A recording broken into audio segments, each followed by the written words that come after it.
A project charter is one of the most important documents you will create. It is also considered a milestone event in your project. In other words, from this point forward, you now have the authority to proceed with your project. All preliminary planning to this point leads up to the sign-off of this document. A project charter formally recognizes the existence of the project and provides a summary of the project's objectives and management. A project charter can vary in length from just a 1 or 2 page summary, or it could take the form of a lengthy and complex legal document. The one you will use is the template you can download from the author's site.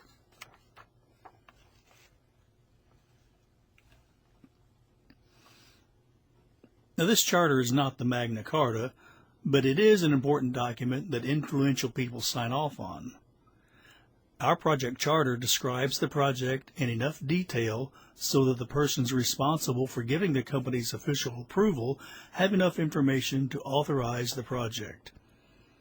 After this sign-off, resources can now be committed to the project. This milestone document signals that it is a legitimate undertaking that has the full backing it needs to achieve its goals.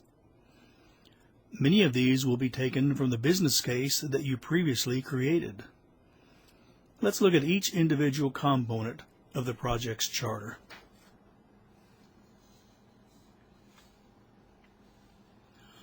This is straightforward information here. You will spell out the project title, start date, and end date. Use the start date as of the beginning of the semester. Use the finish date as the project due date at the end of the semester. Here you will need just a brief overview of the budget of your business case you previously created. You need to list how much of your project has been approved for and the major areas in which it will be spent. Now, if your objective is to launch a rocket, there are many smaller objectives that must be met in order to get to launch day. But here you're going to explain some of the elements as well as the overall objective. You can get a start on this information from your business case also.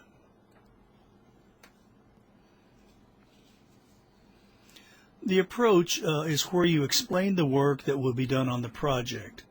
It's an expansion of the objectives. Much of this will be used later in your work breakdown structure. Take a look at the example in our textbook on their approach. Roles and responsibilities. This is the actual sign-off section giving the name and signature of the persons, their role, position, and contact information. The personnel that should be included are the project champion, sponsor, project manager, program manager, and at least one person from the project steering committee. These persons are at a high level in the organization.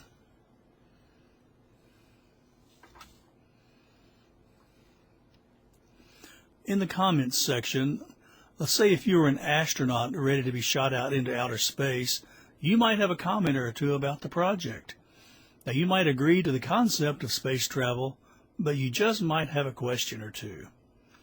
So therefore, at times, some of the stakeholders might agree to the project overall, but still have some concerns about a particular aspect of the project. Concerns over the cost, benefits, change of culture, effect on the organization could be asked.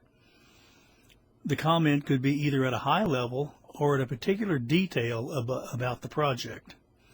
Again, they have approved the project, but there are issues that should be considered and followed up on in a timely manner.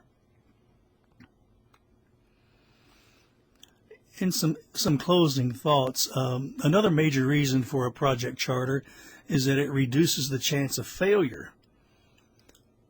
When issues arise, and they will arise as the work of the project is carried out, this document can be referred to maintain the support of the project. If Bill Gates was on the steering committee, you might want to just keep his buy-in. Now that the major personnel of the project have given their support, it is now time to have a formal kickoff meeting, inviting the signers of this charter, as well as members of the project team and any other persons from the organization deemed necessary. But that's next week's topic.